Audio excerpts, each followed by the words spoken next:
What's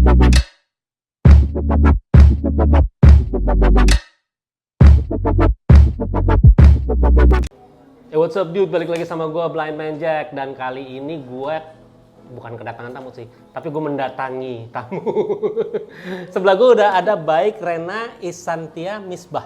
Hai. Nah, say hi sama jadi penonton-penonton gue yang gak seberapa. Hai guys, nama aku Rena.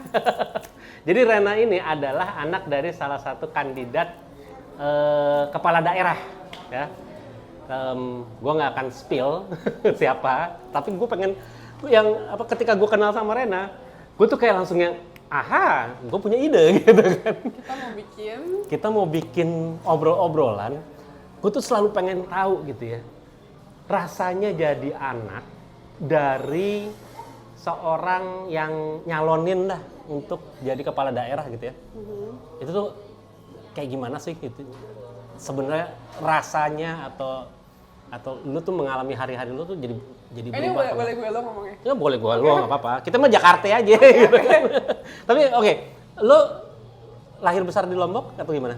Aku lahir di Jakarta. Lahir di Jakarta. Gak pernah tinggal di Lombok. Gak pernah tinggal di Lombok? Setiap tahun ke Lombok buat Oke, lebaran. Jakartanya di mana? Jakarta Setiabudi, Sudirman. My GI friends. Oke. They know. Setiabudi. Oke.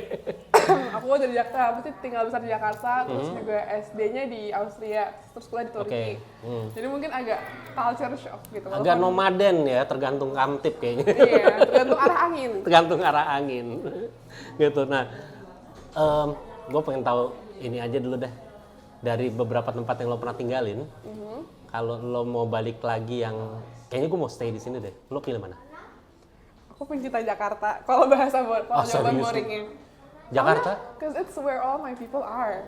People I love di situ. Oke. Places with memory di situ. Tapi kalau ada di Jakarta, aku pernah exchange ke Jepang. And I think aku mau tinggal di Jepang deh. Karena itu tuh rapi. Which city? Aku waktu itu stay-nya di Saitama. Saitama. Cuman any city is fine. Because it's so peaceful, damai. Tapi iya lo. Rapi. Gue sama lo. Iya. Tapi kalau gue Okayama. Aku gimana kalau kayaknya? Okayama, gue pernah ke beberapa kota di Jepang. Tapi yang gue bener-bener jatuh cinta dan aduh kayaknya gue masa tua gue pengen di sana deh kayaknya. Itu karena apa? Same reason. Pertama rapih ya. Jepang kayaknya kemana-mananya rapih ya. Kayaknya seberantak-berantaknya Jepang tuh kayaknya masih rapih. Nah, terus di Okayama juga gue ngerasa banyak ini sih. Masih banyak hal yang kayaknya cukup menarik untuk dieksplor, baik itu dari sisi kebudayaan ataupun misalnya gue mau bawa sesuatu ke sana, taruhlah misalnya gue mau bawa entah itu budaya Indonesia atau gue mau bawa makanan Indonesia, mau jualan di sana mau apa, itu kayaknya masih banyak opportunity-nya deh untuk memperkenalkan misalnya ya itu tadi budaya, makanan apa. Jadi kalau gue ke sana misalnya gue migrasi terus jadi mamang-mamang jual gehu apa gitu ya, itu tuh kayaknya chance-nya masih ada aja di sana. Gitu. UMR-nya oke lagi. UMR oke ya? Oke. Cuci piring aja hidup. Tapi iya sih di sana apa namanya emang UMR tuh cukup tinggi. Tokyo tapi agak ini ya, agak pricey nggak sih? Tapi untuk bahan baku tuh masih affordable kalau nggak makan di luar. Masak sendiri. Kalau masak sendiri tuh kayak bahan baku kayak beras itu tuh masih oke price-nya. Subsidi kan mereka. Nah lo kalau tadi mana? Saitama itu kenapa lo? Aku any cities sih, karena aku went to beberapa cities di Jepang, semuanya aku suka. Jadi nggak harus Saitama. Tapi waktu itu aku stay di Saitama. Karena kan Saitama ini kota pendidikannya Jepang ya. Oke. Jadi pas banget karena exchange jadi di sana. Lo waktu itu exchange di situ? Iya. Ditukar sama apa waktu? Apakah dengan bunga sakura atau? Tukar dengan ilmu kolonial ninja. Enggak kan? Atau ilmu meringankan tubuh dari Jepang? Ilmu ini squishy tau nggak, Mas? Hah? Squishy tahu? Ilmu squishy deh kayaknya tukarnya. Kenapa ditukar squishy? Kan squishy dari Jepang. Emang squishy dari Jepang? Squishy yang mahal-mahal tuh di Jepang, Mas. Oh ya? Yang Eye Bloom yang satunya tuh semahal apa yang lo tahu? Aku tahu ada squishy yang Eye Bloom tuh ada 400.000. Eye Bloom itu apa? Eye Bloom tuh merek squishy yang bagus gitu. Okay. Yang slow rising. Squishy itu ada mereknya ya? Ada kelas, ada Gue taunya Ria Ricis doang kalau squishy. Itu dia Reference tuh suka beli squishy yang mahal-mahal, Mas. Oh, iya? Kayaknya kalau nggak salah. Tapi Ada kan mereknya. gitu-gitu juga kan? Ya kan anak kecil. Kan kapitalisme yang dijual. Emang sih. Kapitalisme berhasil. Jagoan emang. Marx menangis melihat kita. Nah, oke, Jakarta, lo seneng di Jakarta. Nah, tapi pertanyaan gue adalah tadi lo tahu bokap lo nyalon tiba-tiba. Itu konsultasi sama keluarga dulu nggak sih? Atau tiba-tiba udah ini aja udah ya bapak nyalon nih? Atau gimana? Prosesnya gue pengen tahu dong. Untungnya aku dari rumah tangga yang sangat demokratis, jadi orang tuh selalu ngasih tahu ke anak-anak dan minta opini. Sorry, lo berapa bersaudara? 2, aku punya Dua adik. bersaudara. Lo paling tua berarti ya? Aku yang tua. Ini ada 1. Oke, jadi adik lo juga diajak. Adik gue diajak juga. Adik lo Adik gue ini perempuan atau laki? perempuan, tapi dia ini lebih apa ya, santai orangnya. Yang awalnya sangat-sangat opposing tuh aku tuh awalnya kayak gue nggak mau karena ayah aku tuh bukan dari politik kan backgroundnya, dia tuh awalnya birokrat. Which terus aku tuh melihat dunia politik apalagi dengan segala berita yang ada di sosial media sekarang tuh, first of all tiring, kedua ini to be honest aja, jangan backlash ke my dad ya, ini kata-kata aku. It's dirty. Kayak it's very hard. But I think everyone knows that ya. Artinya itu iya, tapi common comment gitu ya. Artinya apa ketika bilang politik itu kotor dan lain sebagainya itu kan kayaknya udah jadi ini aja sih, udah jadi trademark aja gitu untuk yang ngikutin. Apa? Untuk yang ngikutin. Kan yang bercita-cita menikah sama Nepo Baby masih banyak. Oke. Cuman ya begitulah. Awal tuh aku nggak setuju karena ya scary aja sih. Udah gitu my dad juga in a safe position lah at the time. Dimana kalau nggak ikut pilgub pun aman lah ya aman gitu. Ya. Yang kayak udah ada yang easy, kenapa harus yang ribet? Cuman sebenarnya emang dari bertahun-tahun yang lalu, jadi backgroundnya tuh ayah aku tuh dulu di Kemlu. Tapi kayaknya ayah tuh Buya, manggilnya Buya. Buya tuh emang dari dulu pengen pulang ke Lombok karena Buya ini asli Lombok kan. Selalu ngomong tentang pengen keluar dari Kemlu buat pulang. Itu udah dari 10 tahun yang lalu udah dibahas kayak gitu. Cuman nggak pernah ada action, jadi cuman kayak ngomong. Jadi kita nanggepinnya juga oh ya udah biar aja. Terus tiba-tiba beneran pengen. Terus pas aku kasih alasan kayak aku tuh nggak nge-support Buya ke politics karena takut dirty, takut gini. Jawabannya Buya adalah kalau everyone mikir politics is dirty, it's gonna become a self-fulfilling prophecy gitu. Akhirnya karena yang bersih nggak masuk ke politik, ya akhirnya yang kotor yang masuk ke politik. Jadinya no saving. Nobody will clean the mess gitu kan, itu istilahnya gitu kan. Ya semua kok jadi kotor aja gitu kan, nggak ada yang beresin. Gitu. Ya bener self-fulfilling prophecy. You attract what you fear. Terus lo akhirnya setuju? Ya udah. Mendukung juga. Tapi kalau bicara tadi kan lo bilang bokap sebenarnya udah settle nih, udah oke, nggak usah ikut apa pilkada juga harusnya udah aman. Nah kalau harapan lo sendiri, bokap tuh jadi apa? Kalau lo? Jadi bokap gue. Jadi bokap lo. Ya sih bener sih, tapi itu sangat human loh. I really appreciate the answer. Artinya lo kalau gue nanya sedikit pribadi, lo merasa kehilangan bokap atau gimana dengan segala karirnya? Kehilangan enggak sih, karena ayah tuh diplomat kan dari dulu, jadi emang dari dulu tuh pindah-pindah terus sering nggak di rumah. Tapi even kalau nggak di rumah tuh, aku ingat pas aku kecil, pas zamannya Yahoo Messenger, we would always text on Yahoo, terus dikirimin email, terus pas Bi lagi di rumah pun kita selalu spend time. Jadi mungkin aku nggak spend as much time sama ayah aku kayak orang-orang lain, tapi kehilangan sosok tuh nggak pernah. Oke, menarik. Terus karena ini juga Buya tuh ngelibatin aku juga loh dalam prosesnya ini, kayak aku diajak ketemu misalnya konsultan, terus pas turun ke masyarakat juga ikut. Jadi tujuannya biar sekedar lo tahu aja atau dia pengen lo masuk ke politik juga? Ya kalau aku masuk politik enggak, karena kan background aku juga psikologi, terus aku juga sebenarnya pengen go into research sih. Cuman kayaknya itu him making up for the quality time he lost deh. Kalau dari aku ngeliatnya ya. Itu berarti compensate aja gitu. Apa dia not compensate. Apa ya? Berupa karena kita udah dewasa, jadi yang dulu quality time nonton film bareng, sekarang diajak ikut delving into his world. Bersafari. Dan aku juga interested sama ini. Jadi kayak contohnya aku tuh nggak begitu suka sama yang kayak gini-gini. Jadi dia nggak diajak. Tapi ya mungkin kayak karena aku enjoying jadinya ya udah fine. Dan aku extrovert juga, jadi aku suka ketemu orang. Oke. Nggak, tadi ini sih kerasa sih ketika kita ketemu juga lo kayaknya humble aja gitu, apa namanya, santai aja ngobrol sama gue, kayaknya langsung nyambung aja gitu. Humble tuh bahasa sopannya bawel ya. Nggak, beda dong. Mbak, kalau bawel emang banyak ngomong aja gitu, tapi kalau humble itu kan emang apa ya, emang pengen ngobrol gitu loh. Artinya sama gue ya udah santai aja gitu. Nah, politik sendiri, kalau lo melihat posisi lo sekarang, apakah hanya sebagai simpatisannya bokap atau memang sesuatu yang ini kayaknya entah lo nanti akan berpartai atau lo jadi kritikus politik atau apa, itu lo ngelihat itu sebagai career path juga nggak saat ini ya? Saat ini sebenarnya kurang sih. Aku nggak against going in politics. Aku nggak mau kayak makan omongan sendiri gitu kan. Oke. Cuman kalau sekarang sih aku lebih interested di field yang udah aku sukain sekarang kan. Aku di psikologi, terus pengennya sih kalau bisa ngambil S2 pengen ke neurologi. Jadi belum ada yang interested untuk nyemplung ke politiknya. Iya, belum sih. Tapi kalau yang lo suka dari sekarang lo diajak sama bokap apa?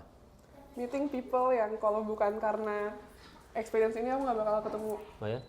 Karena kayak dengan ketemu turun masyarakat, itu kan sebenarnya orang-orang yang nggak dalam apa ya lingkaran sosial aku. Jadi bisa getting to know perspektif baru. Terus kalau bahasanya gimana ya, kayak jadi lebih all-rounding my knowledge gitu. Karena kan selama ini aku ngeliat Indonesia dari sisi aku, dari sisi pertemanan aku yang sangat limited. Tapi dengan aku bisa kenal sama orang-orang banyak di Lombok, orang-orang yang ya beda aja, bukan beda sih, yang kayak I wouldn't have met kalau bukan karena ada opportunity ini. Jadi aku lebih bisa have a more all-rounded knowledge about my country. Tapi emang lo melimitasi diri lo ketika dulu, artinya gini, di pergaulan lo emang lo ngerasa bahwa kayaknya teman-teman gue terbatas dalam tanda kutip tuh nggak terlalu luas gitu ya. Itu memang karena pergaulan lo seperti itu atau lebih kepada situasi aja? Menurut aku situasi sih, karena situasi aku nggak. Sebenarnya lo pengen expand lebih jauh tapi lo nggak ada opportunity ya gitu kan? Iya, kayak apa teori sosiologinya yang ada macro environment, micro hex itu. Lupa apa nama teori sosiologinya? Yang lingkaran-lingkaran. Gue juga lupa nah. Ya, itu pokoknya pelajaran lama juga. Klasik sosiologi. Oke. Nah, apa namanya? Gue juga pengen tahu, artinya gini, ketika lo masuk bantuin bokap gitu ya, lo tadi bilang ini banyak nih ketemu dengan orang yang macam-macam gitu ya. Bukan orang yang macam-macam, macam-macam orang gitu ya. Nah, ada nggak pengalaman lo yang ini kayaknya kalau gue nggak ikut bokap, gue nggak bakal ketemu orang kayak gini deh gitu kan? Ini podcast. Saya sangat terenyuh. Alhamdulillah. Iya kan. Lo, ini pertama kali lo berinteraksi dengan tunanetra? Bukan itunya, podcast nih. Oh, podcastnya. Masa lo belum pernah diundang podcast? Belum pernah, ngapain aku ikut podcast? Ah, serius lo? No. Temen-temen lo nggak pernah bikin? Ya, Jakarta podcast, segitu besarnya lo nggak pernah podcast diajak? ala-ala, bukan podcast serius. Ini serius nggak sih gue podcast? Podcast siaping. Komen di bawah kalau gue podcastnya serius, silakan. Apalagi kira-kira? Apa ya? Ini terus itu sih ketemu siapa? I think especially aku orang ini, jadi yang menyebut daerahnya nggak apa-apa. Oh, kayaknya dari tadi udah kesebut. Udah sebut ya. Jadi aku kan grow up di Jakarta, terus belum pernah di Lombok. Jadi di Lombok tuh aku selalu cuma ketemu sepupu-sepupu aku doang. Tapi sekarang I have friends di Lombok yang kayaknya kalau bukan karena opportunity, kayak kita nggak bakal ketemu itu, nggak bakal gitu. Karena aku cuma datang lebaran di rumah kakek pulang. Terus jadi ya seru. Jadi aku tahu spot-spot nongkrong enak di Lombok. Oke. Ini mana yang lo paling? Nggak boleh nyebut ya. Kenapa? Nggak boleh nyebut ya. Boleh, nggak apa-apa. Yang mana yang paling lo ini? Pecinta Rota Coffee. Butterscotch yang aku. Rotat Coffee? Rota, udah coba belum? Oh, Kayaknya istri gue deh yang sering kesana. Enak banget mas, asli. Apalagi butterscotch-nya aku bisa sehari 3 kali. Itu daerah mana? Daerah sini. Hah? Daerah sini? Dekat Umami. Oh, Umami. Umami seberang sih itu dong? Iya, seberang nggak proses. Oke, gue tahu. Coba nanti gue ini deh. So tau ya gue main nunjuk-nunjuk aja ya. Ini kesana, ini kesini. Padahal gue nggak tahu, nunjuk aja. Percaya aja pokoknya sama gue dah. Pokoknya gue tahu sekitar sini ada Umami, gue tahu aja. pokoknya di Lombok, di Mataram. ya pokoknya di Lombok. Iya, terus kayak kemarin tuh ikut bukan belusukan, apa ya, turun ke masyarakat sama dia, disuruh ketemu anak-anak kecil. Oke. Terus kan aku tahu kalau, aku tuh takut salah. Intinya kan kalau, aku lagi wording it nicely. Kenapa? Lagi wording what I want to say nicely. Oke. Kayak kan selama ini yang aku ngeliat di Jakarta tuh banyak yang antipati sama Polri. Tapi ternyata kayak misalnya ketemu anak-anak di Lombok tuh mereka masih sangat idolizing polisi. Jadi itu kan di perspektif ya. Kayak gitu. Oke, menarik. Nah, kalau lo sendiri ngelihat sekarang sudah muter-muter apa namanya kemana kesana sini, ada nggak yang kira-kira terlepas dari nanti bokap terpilih atau enggak, ini kayaknya gue akan lakukan sesuatu sama mereka deh. Ada tiba-tiba timbul ide nggak? Gue pengen ini kalau apa namanya? Karena gue ngelihat sesuatu atau lo ikut belusukan kemana gitu, lo jadi punya ide gitu loh. Yang aku kemarin sempat ngobrol sama komunitas difabel juga di Lombok. Okay. Terus one thing yang mereka point out tuh katanya belum ada psikolog yang memang specializing di komunitas difabel. Kayak ada konselor, kan konselor sama psikolog itu punya beda wewenangnya. Ya, betul. Nah, psikolog yang specializing itu bukan, atau aku lupa dibilangnya di Indonesia atau di Lombok, tapi masih di Lomboknya belum ada. Di Indonesia generally juga belum terlalu banyak, tapi karena di kota besar sudah lebih terekspos dengan organisasi disabilitas, jadi ada beberapa yang tidak specializing, tapi mereka sudah terekspos gitu loh untuk di disability issue gitu. Kayak gue juga kan, gue kan social work kan, tapi gue memang dari awal memfokuskannya juga kepada disabilitas. Makanya di awal gue lebih fokus kepada community development untuk inclusive development gitu loh. Bagaimana misalnya warga desa itu menjadi inklusif, melibatkan orang-orang disabilitas di dalam desa tersebut untuk membangun desanya juga gitu. Nah, karena kan kalau social work kan kebalikannya psikolog ya. Social work kita kerjanya dengan community-nya supaya si A ini dia jadi berdaya gitu kan, atau dia terbantu gitu kan. Kalau psikolog kan dengan si A-nya kan bekerjanya gitu kan. Gitu. Tapi kalau kayak gitu, Mas, do you think it needs a special place, psikologi difabel? Special place? Doesn't need to be kayak segregated gitu? Kayaknya sih, in some cases maybe yes, gitu ya. Karena disabilitas itu gue juga ngelihat layernya cukup banyak. Jadi kayak misal gini, gue punya temen yang, nah ini mungkin lo bisa nganalisa sedikit ya. Gue punya temen yang dia disabilitas, dia sangat berdaya, tapi dia jadi sangat sombong dan benar-benar angkuh tuh yang benar-benar menunjukkan superioritasnya dia, karena dia dari kecil itu dia di-abandon sama keluarganya. Jadi dia tuh besar di panti asuhan, dan orang panti asuhan tuh ada yang cerita kalau dia tuh waktu dulu itu dibuang, benar-benar ditaruh di tong sampah. Oh my god. Gitu. Dan itu tuh pas bayi waktu bayi dia umur berapa, karena waktu itu tangannya nggak ada. Jadi lahir tangannya nggak ada, terus dibuang, ditaruh sebenarnya itu di depan panti asuhan, tapi posisinya benar-benar dekat tong sampah. Nah, ketika ditemukan badannya tuh udah disemutin.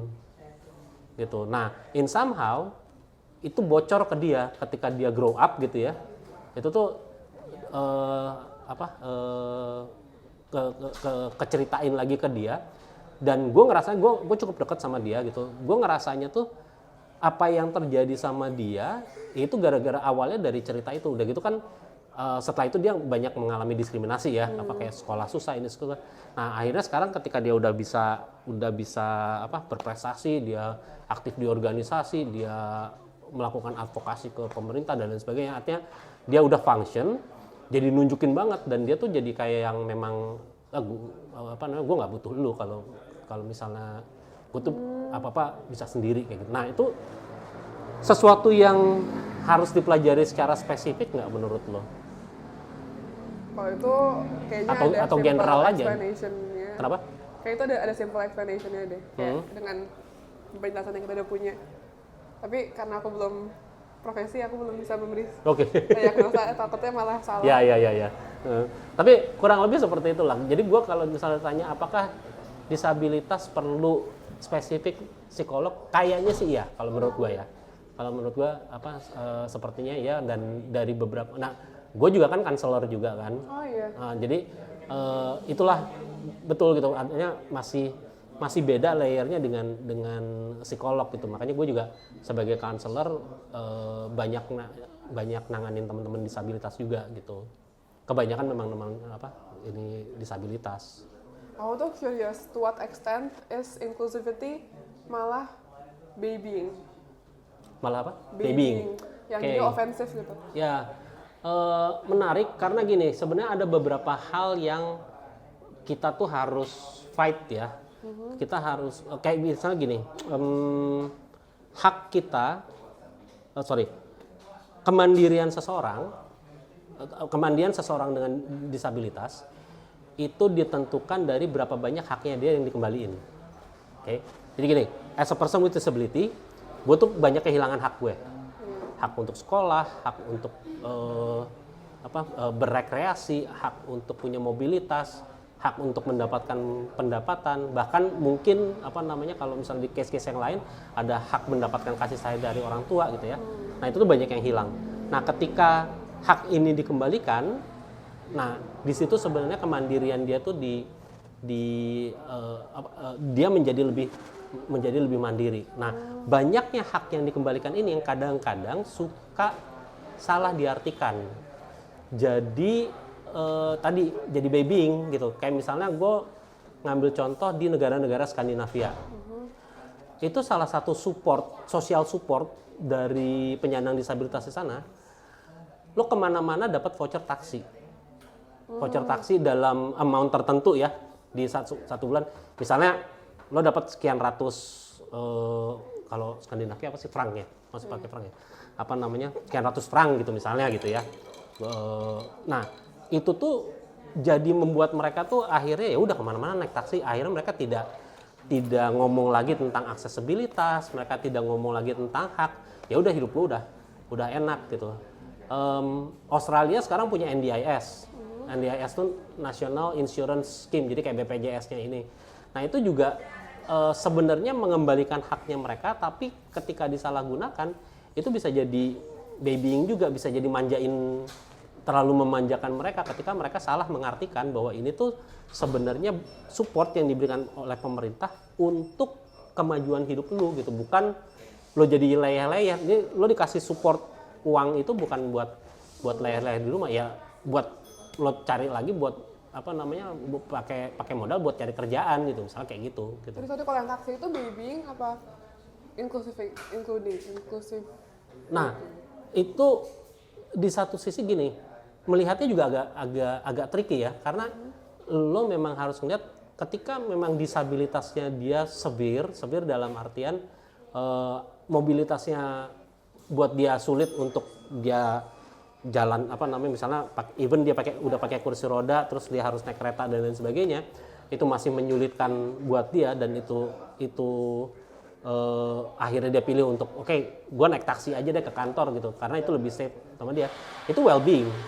Tapi ketika yang naik tunanetra yang masih bisa jalan gitu kan, masih bisa naik kereta, masih bisa ketemu dituntun oleh orang dan sebagainya, nah itu menjadi babying gitu loh, menjadi memanjakan. Sebenarnya di Jakarta ini mungkin kalau kalau yang nonton tunanetra banyak yang bakal ngomel nih sama gue nih. Di Jakarta tuh kan ada Transjakarta kan. Transjakarta itu punya fasilitas namanya Transcare. Transcare itu adalah mobilnya Transjakarta, mobil sedan gitu. Itu yang diperuntukkan tadinya untuk menjemput calon penumpang dari rumahnya ke halte busway terdekat untuk orang dengan disabilitas. Karena haltenya kan udah aksesibel. Tapi untuk nyampe ke haltenya belum aksesibel kan. Makanya Transjakarta ngeluarin mobil itu gitu. Itu Anies. Kenapa? Itu Anies hasilnya. Dari zamannya Ahok. Udah dan itu berjalan terus dari zamannya Ahok sampai sekarang itu masih berjalan. Nah, tapi fasilitas itu digunakan oleh teman-teman tunanetra. Yang mana kalau teman-teman tunanetra kan dia masih punya ada punya pilihan ya. Jalan kaki masih bisa, nebeng motor teman masih bisa gitu kan. Tapi kalau misalnya pengguna kursi roda, let's say, itu kan pilihannya lebih sedikit.